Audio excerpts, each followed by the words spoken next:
Shalom Bapak, Ibu, Saudara-saudara, jemaat Tuhan yang dikasihi oleh Tuhan.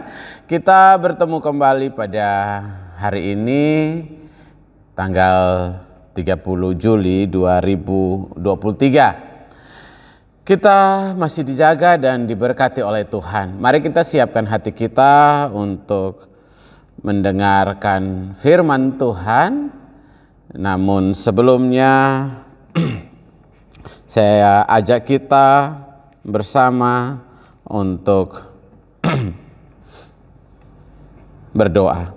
Bapa kami yang di sorga, kami mengucap syukur karena Tuhan masih menyertai, masih memberkati kami, masih memimpin kami sampai hari ini. Terima kasih Tuhan. Kami sungguh-sungguh menyiapkan hati, pikiran kami, perasaan kami untuk dilawat oleh kebenaran firman-Mu. Mari berkati kami dengan kebenaran firman-Mu agar sungguh-sungguh firman-Mu pada hari ini mendapat tempat yang terbaik dalam kehidupan kami. Dan kami memakai firman-Mu menjadi suluh, pelita, dan terang bagi kaki dan jalan kami. Berkati kami Bapa, di dalam nama Yesus Kristus, firman yang hidup kami berdoa. Amin. Firman Tuhan bagi kita pada pagi yang diberkati Tuhan, saya ambil dari kitab Keluaran 17 ayat 8 hingga ayat yang ke-16. Keluaran 17 ayat 8 hingga ayat yang ke-16 di bawah perikop kemenangan orang Israel melawan orang Amalek. Saya akan bacakan bagi kita. Lalu datanglah orang Amalek dan berperang melawan orang Israel di Rafidin. Musa berkata kepada Yosua, pilihlah orang-orang bagi kita lalu keluarlah berperang melawan orang Amalek. Besok aku akan berdiri di puncak bukit itu dengan memegang tongkat Allah di tanganku. Lalu Yosua melakukan seperti yang dikatakan Musa kepadanya dan berperang melawan orang Amalek. Tetapi Musa, Harun dan Hur telah naik ke puncak bukit. Dan terjadilah apabila Musa mengangkat tangannya, lebih kuatlah Israel, tetapi apabila ia menurunkan tangannya, lebih kuatlah Amalek. Maka penatlah tangan Musa, sebab itu mereka mengambil sebuah batu, diletakkannya di bawahnya supaya ia duduk di atasnya. Harun dan Hur menopang kedua belah tangannya, seorang di sisi yang satu, seorang di sisi yang lain, sehingga tangannya tidak bergerak sampai matahari terbenam. Demikianlah Yosua mengalahkan Amalek dan rakyatnya dengan mata pedang. Kemudian berfirmanlah Tuhan kepada Musa, tuliskanlah semua ini dalam sebuah kitab sebagai tanda peringatan dan ingatkanlah ke telinga Yosua bahwa aku akan menghapus sama sekali ingatan kepada Amalek dari kolong langit. Lalu Musa mendirikan sebuah mezbah dan menamainya Tuhanlah panji-panjiku. Ia berkata, tangan di atas panji-panji Tuhan, Tuhan berperang melawan Amalek turun-temurun. Amin. Saudara-saudara yang diberkati oleh Tuhan Yesus Kristus, saudara, kita sedang berada dalam bulan Juli 2023. Secara kalender GGKMI, bulan Juli adalah bulan keluarga yang ditetapkan oleh sinode gereja kita. Karena itu sejak minggu pertama sampai minggu terakhir ini, khotbah minggu selalu bertemakan tentang keluarga. Sementara minggu ini saya akan membahas tentang kerjasama dan campur tangan Tuhan dalam keluarga, baik secara keluarga itu maupun dalam konteks keluarga jemaat atau gereja. Mengapa gereja juga merupakan keluarga? Karena hakikatnya gereja adalah komunitas keluarga Allah. Hari ini kita akan belajar dari kitab Keluaran yang mengisahkan tentang tindakan Allah dalam sejarah umat Israel dalam perbudakan di tanah Mesir dan perjalanan menuju tanah perjanjian, yaitu tanah Kanaan. Pembacaan firman Tuhan yang sudah kita baca tadi dalam Keluaran 17 ayat 8 hingga ayat yang ke-16 bercerita, menggambarkan tentang kemenangan orang Israel melawan orang Amalek yang berlangsung tepat di Rafidin. Dan ujung dari semua perlawanan atau perang itu adalah kemenangan. Lalu apa rahasia dari kemenangan keluarga besar bangsa Israel atas orang Amalek? Saudara, dari bacaan ini kita bisa melihat bahwa bangsa Israel ini bisa menang melawan bangsa Amalek. Yang pertama karena mereka selalu sehati dan siap sedia untuk berperang. Kita bisa baca dalam ayat 8 dan 9, lalu datanglah orang Amalek dan berperang melawan orang Israel di Rafidin. Maka berkatalah Yosua, pilihlah orang-orang bagi kita, lalu keluarlah berperang melawan orang Amalek. Besok aku akan berdiri di puncak bukit itu dengan memegang tongkat Allah di tanganku. Saudara, pada saat Israel beristirahat dari perjalanan jauh, mereka baru belum jauh keluar dari tanah Mesir. Setelah perjalanan cukup jauh dari Mesir, mereka menyeberang Laut Teberau.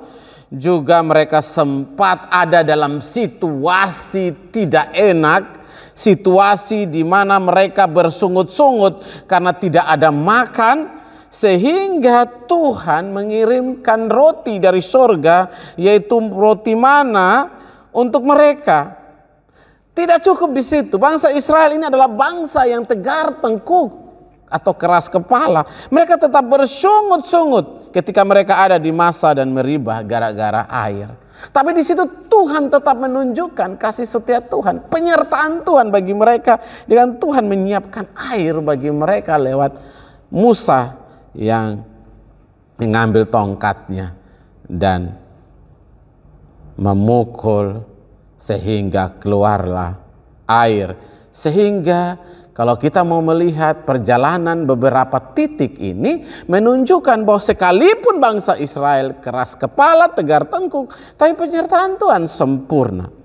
Lalu apakah saudara kita melihat di tengah-tengah mereka sedang beristirahat itu, orang Amalek datang dan menyerang mereka. Dan orang Amalek itu punya strategi perang, yaitu mereka tidak menyerang dari depan, tetapi mereka menyerang pertahanan belakang. Lalu apakah strategi itu menghancurkan bangsa Israel? Ternyata bacaan kita mengatakan bahwa tidak. Ternyata walaupun bangsa Israel sedang berada dalam, mereka baru selesai keluar dari zona pergumulan, mereka sedang istirahat di Rafidin, ini dalam zona nyaman, tapi ternyata mereka ketika diserang mereka tidak kalah. Karena apa? Walaupun mereka sedang berada dalam zona nyaman, tetapi mereka tetap dalam kondisi siap sedia untuk berperang. Tidak hanya siap sedia, tetapi mereka sehati dalam satu komando, yakni dalam komando Musa. Saudara, kita bisa baca dalam Keluaran 17 ayat 9 dan 10. Musa berkata kepada Yosua, pilihlah orang-orang bagi kita, lalu keluarlah berperang melawan orang Amalek. Besok aku akan berdiri di puncak bukit itu dengan memegang tongkat di tanganku. Lalu Yosua melakukan seperti yang dikatakan Musa kepadanya dan berperang melawan orang Amalek. Saudara, mereka ini bersungut-sungut sejak dari Laut Teberau. Katanya mereka akan mati binasa di laut. Yang berikut mereka bersungut-sungut ketika tidak ada makan. Kemudian mereka bersungut-sungut di Masa dan Meribah. Tetapi ketika menghadapi situasi perang, kita bisa melihat di sini. Ketika Musa memberikan perintah kepada Yosua dan Yosua untuk memilih orang-orang terbaik untuk berperang, Yosua memilih dan orang tunduk. Alkitab tidak mencatat bahwa kita baru keluar dari Mesir, maunya kita jalan damai, tidak ada perang, kok kita perang, kamu sendiri perang. Tidak ada. Tetapi di sini mengatakan Alkitab jelas bahwa Yosua memilih mengikuti apa yang disampaikan, melakukan seperti apa yang diperintahkan oleh Musa, dan mereka maju berperang. Ini menunjukkan bahwa bangsa ini tunduk dalam satu komando. Jelas bagi kita bahwa ketika Musa memberi perintah kepada Yosua untuk menyiapkan pasukan, dilakukan dan semua orang tunduk. Walaupun mereka baru habis dari sisi pergumulan mereka, keras kepala mereka, tegar tengkuknya mereka, tapi ketika dikasih perintah oleh satu komando, mereka tetap tunduk dan melakukannya. Saudara, ini menunjukkan bahwa mereka sehati. Kalau tidak sehati, tidak mungkin. Mereka pasti akan bersungut-sungut. Bersungut-sungut lagi dan bersungut-sungut lagi. Tapi akhirnya mereka sehati karena musuh ada di depan. Zona nyaman sudah berlalu, sekarang zona pergumulan. Dan dibutuhkan sikap kesehatian. Sikap untuk siap berperang. Karena itu yang dilakukan mereka dengan sehati. Dan kita melihat kemenangan diberikan Tuhan kepada mereka ketika mereka bisa sehati untuk berperang melawan musuh bersama. Sudah tidak ada musuh pribadi lepas pribadi. Sudah tidak ada bicara tentang ego pribadi satu dengan yang lain. Tapi yang dibicarakan adalah musuh bersama dan kemenangan. Saudara, belajar dari apa yang dilakukan oleh bangsa Israel, Musa dan Yosua, begitu juga dalam gereja. Pelayanan di gereja bisa berjalan bila kita mau sehati di dalam gereja. Jika kita mau bersatu di dalam gereja, tunduk dalam satu komando Tuhan Yesus melalui gembala jemaat yang ditetapkan Tuhan, maka kita akan dapat melakukan perkara-perkara besar lewat pelayanan-pelayanan kita. Ketika kita tidak bisa bersatu, maka kita tidak akan bisa melakukan banyak perkara bagi kemuliaan Tuhan dan sesama. Jika tidak ada kesehatian, saling curiga, maka kita tidak akan bisa melakukan pelayanan bersama. Intinya adalah hamba Tuhan beserta dengan majelis dan jemaat harus mau tunduk sehati dalam satu komando. Dan kita sehati, kita tidak memberikan ruang kepada iblis untuk menghancurkan kesehatian kita. Saudara, ada banyak masalah dalam gereja. Dibutuhkan kesehatian. Ada banyak kepala di dalam gereja. Ada banyak karakter di dalam gereja. Ada banyak suku dalam gereja. Kalau kita tidak bisa bersatu, ada blok-blok dalam gereja, maka tidak mungkin pelayanan bisa berjalan dengan baik. Gereja kita bisa melayani sampai keluar Bali, sampai di pedalaman NTT, karena kita mau bersatu, tunduk dalam satu komando, sama dengan bangsa Israel. Tunduk pada perintah Tuhan melalui Musa dan hamba-hamba yang ditentukan, sehingga kemenangan. Tuhan bisa memberikan kemenangan, tapi kalau mereka tidak bersatu, maka sia-sialah kehidupan mereka. Begitupun juga dalam kehidupan bergereja, dibutuhkan kesehatian, tidak hanya di dalam gereja, tetapi dalam keluarga dan rumah tangga. Dibutuhkan kesehatian antara suami dan istri dan anak-anak. Saudara, perlu ada hati yang mau tunduk dalam kebersamaan. Dalam rumah tangga tidak mudah. Dibutuhkan untuk saling mendukung, saling mendoakan dalam keluarga. Jika suami dan istri sehati, maka tidak akan ada saling curiga. Jika suami dan istri bersama-sama sehati, punya tujuan yang sama, membawa rumah tangga ini jalan di dalam Tuhan, Maka saya yakin dan percaya rumah tangga yang sedang kita bina ini adalah rumah tangga yang mengutamakan Tuhan sebagai kepala nakoda dalam rumah tangga. Ingat bahwa penting kesehatan sebagai suami istri. Cinta mula-mula dipertahankan supaya kita mampu menjalani derasnya gelombang tantangan kehidupan dalam berumah tangga. Kita belajar dari apa yang dialami oleh bangsa Israel ketika berhadapan dengan musuh mereka, orang Amalek. Masing-masing mereka mau menundukkan ego mereka. Rasa paling hebat ditundukkan dan tunduk dalam satu komando mereka. Musa yang mendelegasikan wewenangnya kepada Yosua untuk memilih orang-orang terbaik untuk maju dalam medan perang dan dilakukan dengan bersama. Jika di dalam rumah tangga suami istri sehati, jalan bersama, mendidik anak-anak dengan bersama, maka anak-anak akan tunduk pada komando orang tua, dan orang tua punya tanggung jawab untuk membawa mereka menjadi anak-anak yang hidup di dalam Tuhan, dan Tuhan memberkati keluarga kita. Yang berikut, mengapa bangsa Israel akhirnya menang melawan bangsa Amalek adalah karena yang kedua, mereka selalu hidup berserah penuh kepada Tuhan. Mari kita lihat dan perhatikan dalam ayat 9 dan 10. Lalu Yosua melakukan seperti yang dikatakan Musa kepadanya dan berperang melawan orang Amalek. Tetapi Musa, Harun dan Hur telah naik ke puncak bukit.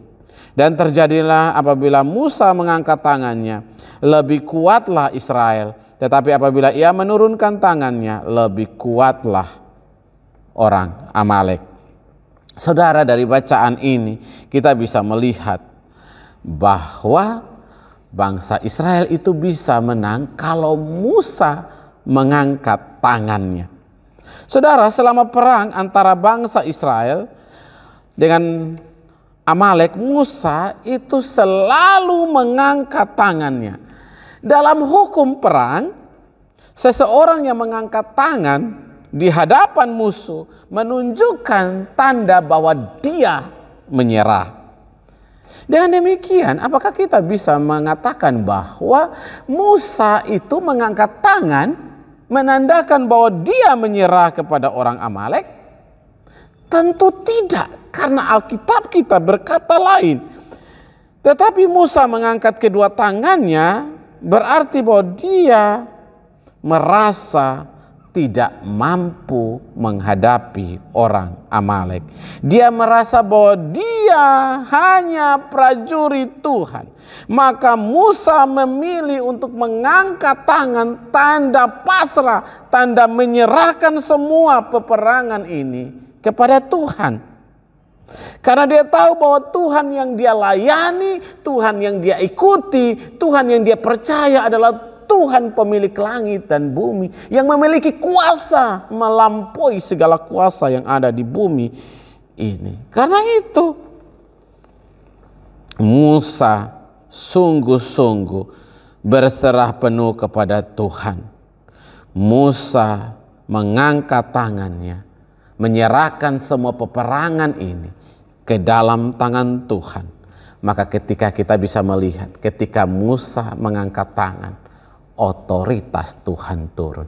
Ketika Musa menyerah tidak mampu, maka dia mengangkat tangan.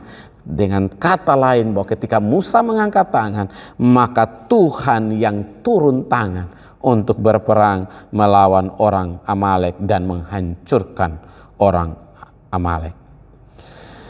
Bukti kehidupan yang menyerah sepenuhnya kepada Tuhan haruslah melalui doa, memohon pertolongan Tuhan. Orang yang berdoa adalah tanda bahwa dia mengakui kebesaran Tuhan. Dia mengakui kedaulatan Tuhan. Dia mengakui keperkasaan Tuhan dalam hidupnya. Karena itu setiap kali dia berdoa dan berserah kepada Tuhan. Begitupun mestinya terjadi bagi orang percaya. Untuk terus berdoa, memberikan lutut untuk bertelut, berdoa, dan mengangkat tangan kepada Tuhan, bahwa ketika Tuhan ada di pihak kita, siapa yang dapat melawan kita? Roma pasal 8 ayat 31. Saudara, kenyataan kita sering kalah dalam perang menghadapi masalah kita. Kita menghadapinya dengan kekuatan dan kemampuan kita tanpa melibatkan Tuhan dalam kehidupan kita. Oleh karena itu Rasul Paulus menuliskan bahwa agar orang laki-laki berdoa dan menadahkan tangan yang suci tanpa marah maupun perselisihan. Karena itu penting orang Kristen untuk berdoa. Begitupun dalam kehidupan bergereja. Gereja yang tidak berdoa adalah gereja yang mati. Karena apa? Berdoa adalah nafas gereja. Bayangkan kalau di gereja ini tidak ada orang yang berdoa. Bayangkan jika tidak ada lutut yang setiap hari bertelut berdoa untuk pelayanan di tempat ini. Maka sesungguhnya gereja itu bisa jalan, tapi sebagai organisasi dunia yang hanya mengerjakan hal-hal duniawi yang tidak jelas. Tidak ada kuasanya dalam gereja, tidak ada otoritas Tuhan dalam gereja, tidak ada urapan Tuhan dalam gereja. Karena apa? Nafasnya tidak ada. Kita seperti mayat yang sedang berjalan, tubuhnya gereja tetapi di dalamnya adalah organisasi dunia. Karena itu penting untuk semua terlibat dan mengambil bagian berdoa, berserah. Berdoa tanda berserah. Karena itu kita perlu ingat bahwa kita hamba Tuhan, majelis dan jemaat yang terlibat dalam pelayanan hanya manusia biasa yang tidak punya kekuatan. Kita punya keterbatasan, kita punya kekurangan, kita punya kelemahan. Tidak ada yang sempurna. Karena itu kita perlu berserah kepada Tuhan dalam pelayanan. Minta hikmat, minta kuasa, minta otoritas Tuhan. Supaya kita dapat melakukan pelayanan-pelayanan besar. Terlebih minta hati hamba dari Tuhan. Supaya kita bekerja dengan hati hamba, tidak dengan egois. Pelayanan dipercayakan kepada kita. Kita harus ingat bahwa kita hanyalah alat. Kita hanyalah tanah liat di tangan pencunan. Pelayanan ini bisa jalan sampai hari ini dalam gereja bukan karena kita pintar, bukan karena kita mampu, bukan karena kita kuat, tapi semua karena kekuatan Tuhan. Karena itu jangan ada orang yang memegahkan diri dan mencuri kemuliaan Tuhan. Berserah penting di dalam gereja, berdoa penting di dalam gereja. Berserah penuh kepada Tuhan penting karena dalam pelayanan ada banyak tantangan, hambatan, kesulitan yang kita akan hadapi, ada banyak masalah. Tapi dengan berserah artinya kita minta Tuhan yang memberikan kekuatan untuk menghadapi setiap tantangan tersebut. Sama seperti Musa. Dia tahu bahwa peperangan ini tidak mudah. Ini peperangan pertama ketika mereka keluar dari bangsa Israel. Mereka belum punya pengalaman untuk berperang. Mereka belum pernah menghadapi peperangan. Karena itu Musa mengangkat tangan, Tuhan ini aku tidak mampu, tapi Tuhan yang memampukan bangsa Israel untuk keluar sebagai pemenang. Begitupun gereja Tuhan. Oke lah, kita sudah lama bergereja sebagai jemaat, tapi ingat tantangan zaman makin hari makin luar biasa. Karena itu perlu hati yang berserah kepada Tuhan dalam gereja ini. Begitupun juga dengan kehidupan rumah tangga. Kita perlu untuk melibatkan Tuhan dalam rumah tangga. Dalam rumah tangga itu tidak mudah karena ada dua karakter yang disatukan, dua keluarga besar yang disatukan, dua suku mungkin yang disatukan, ada dua budaya yang mungkin disatukan, ada dua karakter yang disatukan, ada dua kepentingan yang mungkin disatukan. Karena itu tidak mudah menjalani rumah tangga pernikahan. Karena menikah itu ikatan seumur hidup. sampai maut memisahkan. Karena itu penting suami istri hidup berserah kepada Tuhan, mengandalkan Tuhan, melibatkan Tuhan, total minta pimpinan Tuhan dalam rumah tangga. Suami istri harus hidup takut Tuhan dan menyerahkan rumah tangganya, minta pimpinan dan libatkan Tuhan dalam rumah tangga masing-masing. Ada banyak tantangan. Saya baru 22 tahun berumah tangga. Tidak mudah. Saya jujur mengakui bahwa tidak mudah menjalani 22 tahun dalam berumah tangga. Kami punya latar belakang yang berbeda, suku, bahasa, budaya, dulu agama berbeda. Tidak mudah. Belum lagi kami berdua keras kepala. Sulit ada penundukan diri, sulit untuk awal-awal sulit untuk mengalahkan ego masing-masing. Tapi harus dilakukan demi rumah tangga yang berkenan kepada Tuhan. Demi rumah tangga yang mau dipakai Tuhan bagi kemuliaan Tuhan. Karena tujuan akhir dari rumah tangga adalah memuliakan Tuhan. Jika kita ingin menua bersama, maka ada ego yang harus diturunkan. Harus ada hati yang mau diubah setiap hari dengan mengandalkan Tuhan. Dan Tuhan akan memberkati rumah tangga dan rumah nikah kita bagi kemuliaan Tuhan. Terakhir, kenapa bangsa Amalek bisa dikalahkan oleh bangsa Israel padahal mereka belum punya pengalaman berperang? Karena adanya kerjasama yang baik di antara mereka. Mari kita perhatikan ayat 11 sampai 13. Dan terjadilah apabila Musa mengangkat tangannya, lebih kuatlah bangsa Israel, tetapi apabila ia menurunkan tangannya, lebih kuatlah Amalek. Maka penatlah tangan Musa, sebab itu mereka mengambil sebuah batu, diletakkan di bawahnya supaya ia duduk di atasnya. Harun dan Hur menopang kedua belah tangannya, seorang di sisi yang satu, seorang di sisi yang lain, sehingga tangannya tidak bergerak sampai matahari terbenam. Demikianlah Yosua mengalahkan Amalek dan rakyatnya dengan mata pedang. Saudara, dari bacaan ini kita melihat bahwa selain mereka sehati, mereka berserah penuh kepada Tuhan. Kunci kemenangan bangsa Israel adalah kerja sama. Pentingnya kerjasama. Kita bisa melihat dari pagi-pagi buta mereka berperang sampai matahari terbenam. Musa harus mengangkat tangannya supaya bangsa Israel menang. Ketika Musa menurunkan tangannya, apa yang terjadi? Bangsa Amalek yang menang. Nah, karena itu mereka pasti inginkan kemenangan.